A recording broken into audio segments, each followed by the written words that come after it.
Ludwig confronted Lord Radnor about unpaid taxes, overcoming intimidation through strategic negotiation, and concerned about agricultural decline and noble prejudice against farming. Ludwig seeks allies like Balthazar to address potential famine risks. Ludwig shared with Balthazar about Princess Mia's feat to attend a Perujin event and secure a food research opportunity with Perujin Agricultural country.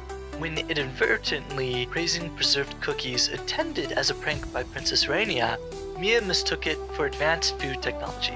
Seeing an opportunity, Ludwig redirected funds to promote Perujin's preservation methods, hoping to change noble attitudes and secure the empire's future, positioning Mia as a hopeful future leader.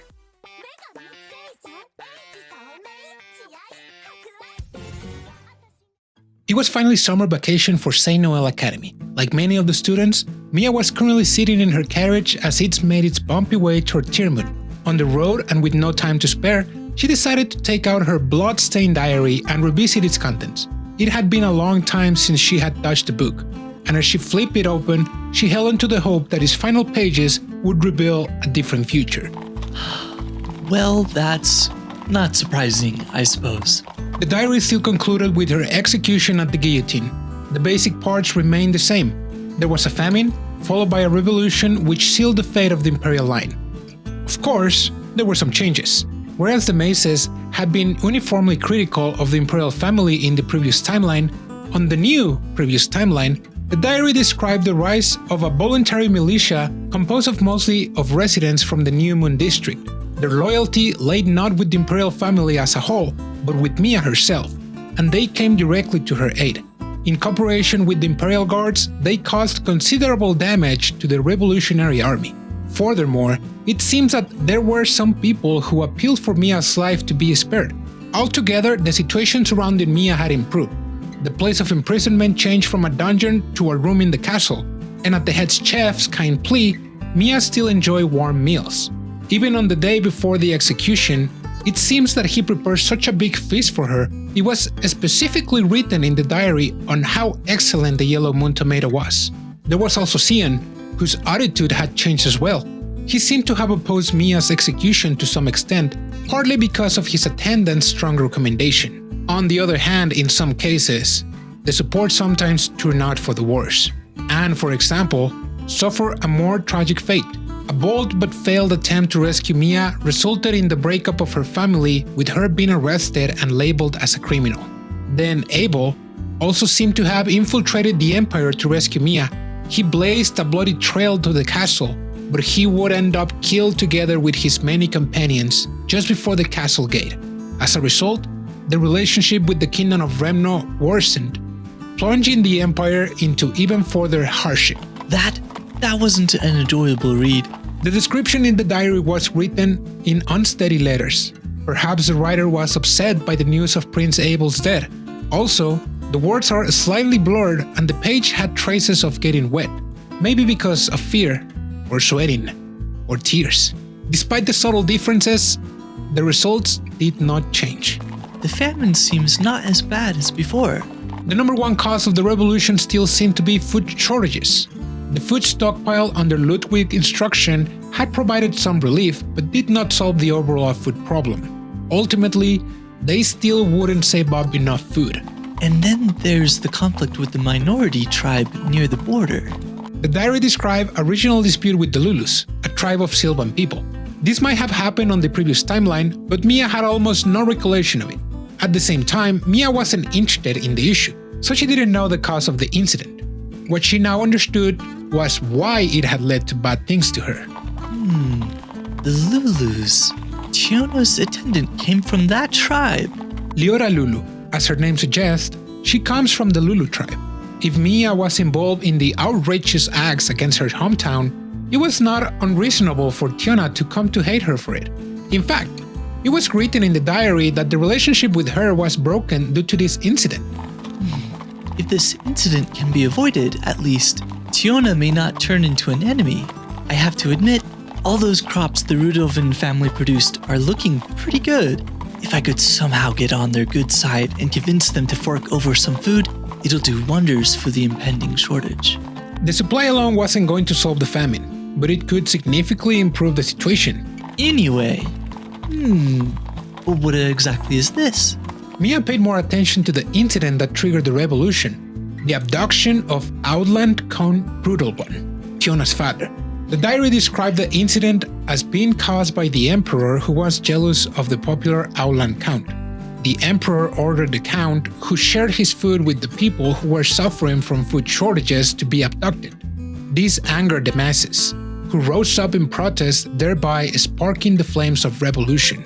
It was an incident that did not change even in the previous timeline, but Mia couldn't shake the feeling that something seemed off. Certainly, the emperor was no saint, and the questionable dealings of cash and coin that so often accompanied the office could surely be traced back to him as frequently as any other noble. However, the question remained as to whether or not he ordered the abduction of a popular nobleman because he was jealous of him. I just can't imagine Father caring about something like that. In the first place, he's only interested in trying to get me to think he's cool. Of course, he would go as far as starting a war if his darling daughter asked him to do so. But other than that, he is generally harmless. Granted, the degree to which he catered to her bordered on lunacy, and she really wished he would cut that out sometimes. But that was more of a princess problem. Mostly, he was a fellow that didn't do much, which, considering the crown on his head, was already a pretty big problem. But at least he wasn't an actively bad person. He was annoying, but not an evil person. Something about this doesn't feel right. It doesn't seem like something Father would do. She tried to keep reading, but doubt lingered in her mind. It clung to her thoughts like tar, dark and viscous and utterly unpleasant. It sank down slowly, oozing past her chest and into the pit of her stomach, where it congealated into a sense of deep uneasiness. It was as if it were all intentional, as if someone had fabricated this incident to purposefully incite a revolution, or as if it were willed by God, and the invisible hand of fate was pushing the empire towards its ruin. The ominous premonition churned uncomfortably in her stomach before rising up to her throat. This dreadful sensation defied description, but if one had to put words to it, I don't feel good. It would be card sickness. All the reading she had been doing in the bobbing carriage had made her feel terribly nauseated. And I feel sick. She whimpered as she sought the help of her loyal maid, who was currently sitting out in the driver's box because Mia had requested some alone time to read her diary. Mia-sama? Mia-sama! As soon as she appeared at the carriage door, where she discovered a teary-eyed Mia curled up into a ball on her seat, there were hardly any remnants of the so-called wisdom of the Empire, who was respected by her peers at St. Noel Academy. Fortunately, aside from Anne, there was nobody else to witness this. 5 days had passed since Mia's return to the Empire. I'm exhausted. It hasn't been an easy 5 days for the princess. Greetings to the Emperor, who is her father, greetings to the great aristocrats, and a party to commemorate her return. She's been swamped since arriving back in Tearmoon. Princesses of mighty empires did not, in fact, get to laze around all day. They were busy people. I already missed the easy school life. It was so relaxing there. It hasn't even been a week, and already she wanted to go back. Just as she was fondly recalling her carefree days in St. Noel, her loyal subject, Ludwig, appeared before her. It brings me great pleasure to welcome you back, Your Highness, and I am overjoyed to see that you have returned safely. He said, his face expressing none of the emotions he referred to. The hint of a scowl he wore was a familiar sight, so much so that it almost felt nostalgic. You seem to be doing well, Ludwig. After a quick exchange of greetings, Ludwig began to report on imperial affairs during her absence. It's still not enough. I agree that our food stocks are low, but Mia-sama, I must stress that further stockpiling of grains possesses a significant risk of waste. Ludwig simply could not comprehend Mia's concern over the Empire's provisions. The quantity she instructed him to stockpile was so great that it would make sense if they were preparing for a large-scale famine, one that the Empire hasn't experienced before. There would be enough food to keep Tearmoon fed even if harvests were completely decimated for years. No matter how he thought about it, Mia's request seemed too excessive, If anything, financial collapse seemed like a more realistic and pressing concern. Stockpiling means keeping the food in a warehouse. If nothing happens, the money spent there will be wasted. Besides, just keeping them in the warehouse also needs money. These are issues that Mia surely understands. Despite this, Mia maintained her stance. Mia-sama, let me first say that I trust you and I have faith in your judgment. Therefore, while I cannot profess support for your position, should you wish to increase our food stockpile, then I shall see to it that they are increased. However, we still need to explain this decision to the other nobles. What do you mean? I have issued a notice to all Tearmoon nobles to curb spending and reduce waste. If we declare that we are increasing stored food provisions, we may invite criticism that these stocks will only just go to waste, and that you are the one being wasteful. You make a good point. Those people are good at finding fault with others. From Mia's point of view, it was natural to increase the stockpile. After all, she knows for sure that the Great Famine will strike in a few years. It was frustrating that she couldn't explain that even though they have a large stockpile, they still needed more. I think we need to change our approach. Mia shook her head as though she was clearing her thoughts. Ludwig, you said that you trust me, right? If so, please continue stockpiling food under the assumption that a great famine will occur in the next few years. Upon hearing that, Ludwig's eyes narrowed. Do you mean to say that we are preparing not for a possible famine, but an inevitable one? That's right.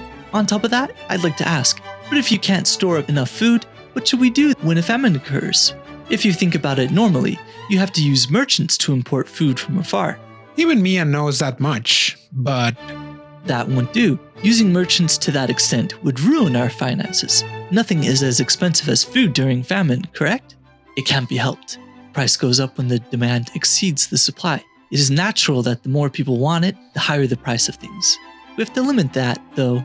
If it is unlimited, then it will reach a point where a bag of wheat can buy a castle. She knew this was possible. She had experienced this kind of hell firsthand. The only way to prevent merchants from taking advantage is to stockpile more food. But that wasn't an option. At the same time, there is little hope of increasing the supply. Almost all the crops were going to be wiped out. Even if they multiplied the farmlands in the empire by 10 times, it would still not be enough, and it was not very efficient. In the first place, the situation is not fair. It is not like all food in the whole world is gone. Now, to what might be a surprise for some, Mia wasn't just lazing around at school. Sure, France and romance had occupied a good deal of her time, but she did actually get some learning done as well. At one point, Mia, who was researching famine, found out that she was misunderstanding how famines happen. Famines were not caused by a lack of the quantity of food available. They occurred to the flow of food being stagnant. It was not that there was no food. Rather, it was because the food did not reach the people. In other words, it's not about supply. Rather, it is about distribution. That was why the business of taking the food to a hungry area and selling it at a high price is very sustainable in the first place. Ah, I've got it, she said, leaping to her feet. The sudden motion made Ludwig flinch, but she paid him no mind, for in a flash of inspiration, she had just come up with a very good idea. If they could somehow purchase food at a low price during the famine, then all their problems would be solved. How could they do this, you ask? Well, a friend rate. We need a friend rate. Mia's very good idea was basically just being a sleazy friend and asking for discounts. Hardly something that required a muse of fire to think up. A friend rate, you say? I see. For some reason, though, Ludwig fell silent as he contemplated her words. After a while, he looked up and... That's actually a great idea. Chloe's father, Marco Forgrode, started his business from scratch and made it grow up into a big company in his lifetime. He's a merchant with deep insight and calm judgment. As such, he is highly regarded by those of the same profession. Despite his impressive accomplishments as a merchant, however, he'd chosen to send his daughter to St. Noel Academy. Instead of training her to take over the family business, his reasoning was simple. He wanted his daughter to have the best possible future. He wanted for her the best education in the best environment in the continent. Being well aware of her shyness, he had hoped she would make some friends over there. It was an academy for nobles, so it would be great if she can make connections there as well. After all, he is a merchant at heart.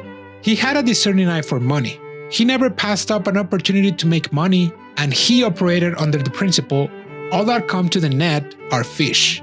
For him, a business negotiation was a battle of wits where each side tried everything they could to maximize their gains. There was always a winner and a loser. Having lived in the world of commerce for most of his life, his motto is, take advantage of any opportunity and make everything into an opportunity. But even he never thought that his daughter would be friends with the princess of the great Tearmoon Empire. My dear daughter, it's nice to be friends with the princess, but next time, will you please tone down your choices of friends a bit, or else I might die of a heart attack before my time? Even though he had such thoughts, he decided to visit the Tearmoon capital. For one, to pass up such a sudden stroke of good fortune ran counter to his merchant's motto. More importantly, he also wanted to say hello to his daughter's first friend. It just so happened that he also had a business deal nearby, so it was the perfect time to visit Her Highness. After submitting a request for an audience with Princess Mia, he proceeded to look for lodging nearby, figuring someone known as the Wisdom of the Empire would undoubtedly be very busy. So much for waiting. I thought I had to wait for more than 10 days. Who would have thought that she would agree to meet me almost immediately? As Marco was welcomed into the audience chamber, he at once saw a girl with a cheerful smile, the Princess Mia Luna Tearmoon. She was exactly as Chloe had told him, a girl with a spark of intelligence in her eyes. I am most honored to be granted an audience with you, Your Highness. My name is Marco Forkroad, Chloe's father. I am the head of the company, but I have been granted the noble title of a knight. I welcome you, Sir Marco Forkroad. I hope Chloe is doing well. Very well, yes. She speaks fondly of your kindness and consideration. After exchanging a few more pleasantries, Mia fell into a contemplative silence. Then she said in a quiet voice, By the way, Sir Marco, I have a question for you. Would it be possible for you to ferry some goods across the sea? Yes, it is possible.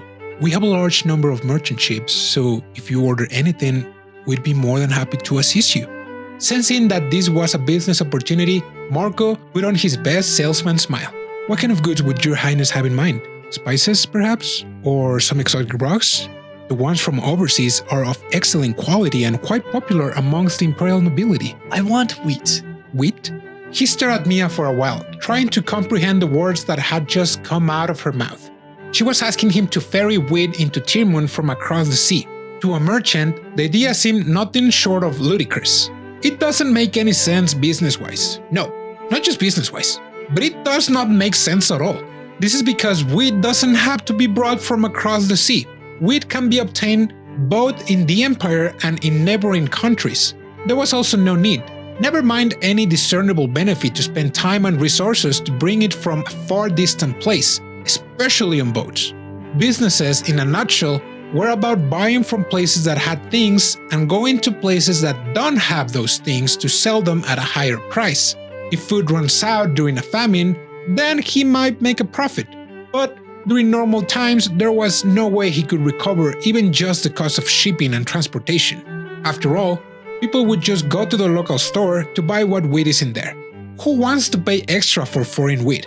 It's not like it's going to taste different or have different properties from local wheat. The idea was bizarre enough as is, but Mia proceeded to add an addendum to her proposal that made his eyes widen even further. Also, there is one condition.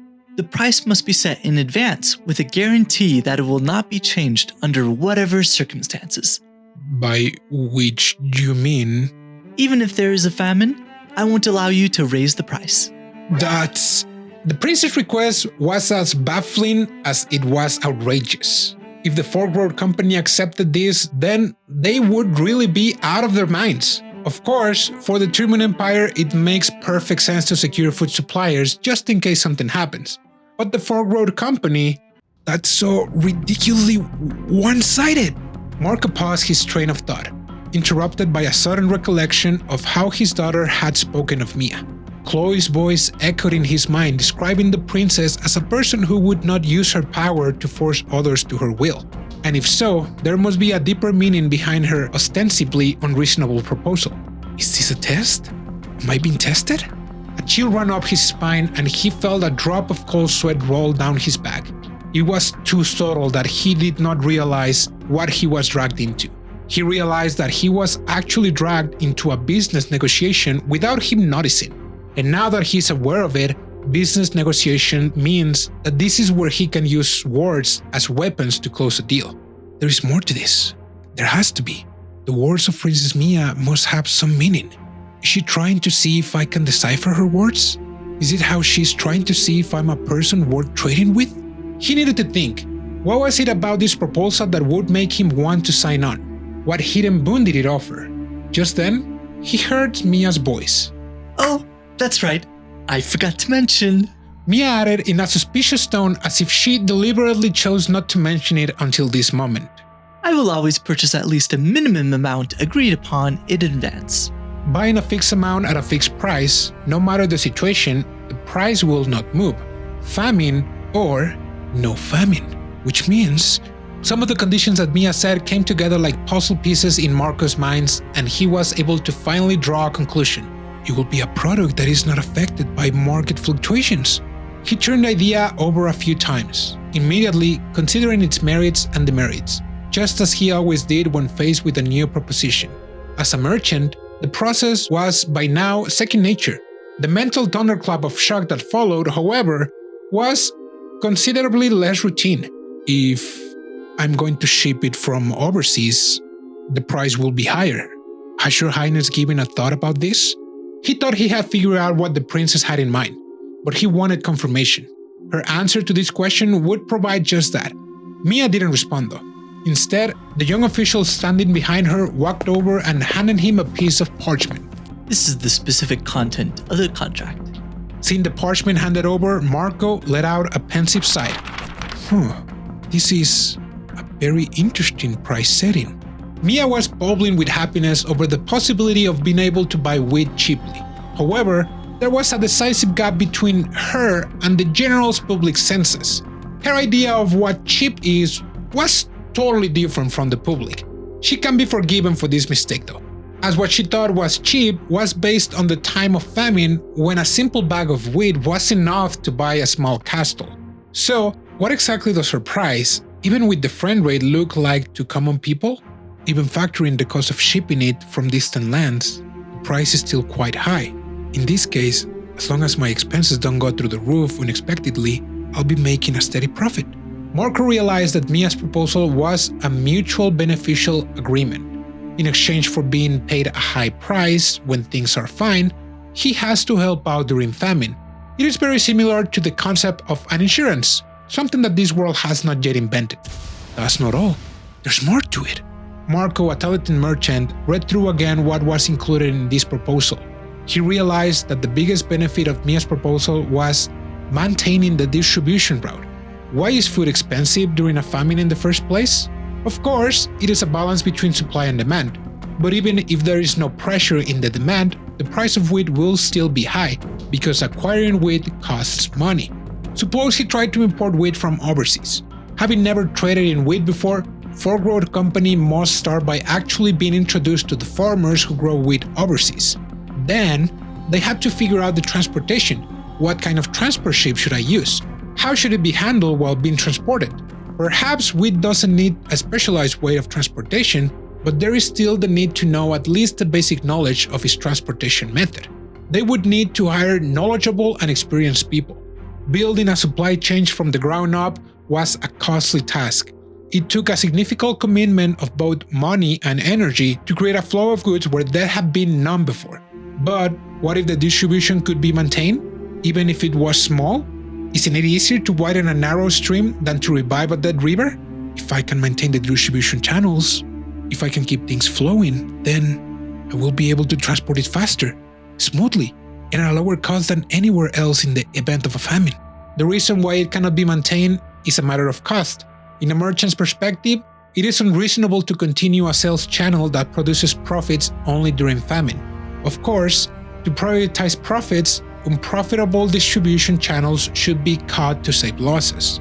And what Princess Mia is suggesting is that she's going to take the burden of the continuing cost of having an unprofitable distribution system, a distribution system that guarantees the profits during the peacetime and ensures the food supply in the event of a famine, and even more, in the event of a famine, he would be able to sell food ahead of other companies. My God, with this system, she's giving me the benefits as her business partner while ensuring that her people will not starve. Despite her short stature, Marco couldn't help but feel like he stood in the presence of a giant. For a time, he stared at the princess, his gaze infused with a deep sense of awe. Chloe, my daughter, just who in the world is this princess you have befriended? While in total admiration of Mia, Marco bowed. Forgrowth Company will be more than happy to sign a contract with His Imperial Highness the Princess of Tearmoon under these conditions. Upon hearing that, Mia beamed in happiness. Truly, Her Highness genius knows no bounds. Looking at Marco bowing, Ludwig was pondering at Mia's further goal. When he heard Mia mention it, the friend raid, he found a special meaning there. By lowering herself, by effectively staining her own image, she gave the gentry a motive they could live with. Telling the nobles to reduce wasteful spending so people don't go hungry was going to result in nothing but vehement opposition. Ideals meant nothing to these people. They couldn't care less whether the masses starve or die. Pursuing a selfless cause is foreign to them. High-minded principles were going to be well received by their ilk. What if, however, it was framed as a form of nepotism? That this was all about helping out a friend? Then the nobles could understand this because they do it themselves constantly. Of course, their opinions of the princess were not going to improve after seeing her engage in the exact kind of unscrupulous dealings she had been faulting them for, but that level of hypocrisy would be tolerated as just the arrogance of the emperor and his kin. As a matter of fact, a certain amount of hypocritical selfishness from the imperial family was widely regarded by nobles as both normal and acceptable. Wait, but this is Her Highness we are talking about. What if? Ludwig was confident in the work that he was doing for Mia while she was away at the academy. However, he must admit that maybe he has pulled the reins of the nobles a bit too much.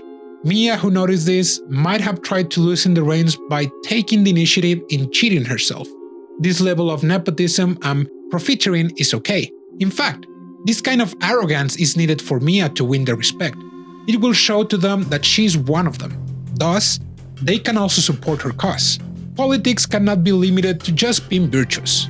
Honesty alone was not going to get things done. There had to be carrots and there had to be sticks, and each had to be used accordingly to keep the donkeys from throwing a tantrum. Heavenly moons! The scope of her wisdom defies all reason. Just how much farther does she see? How many steps does she plan ahead?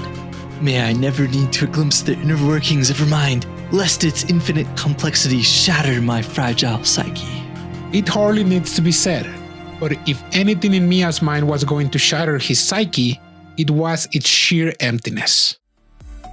This is it for this video. We will continue with the story of the Guillotine Princess in the next episode. This was Brian and Marco from Jobless Weaves.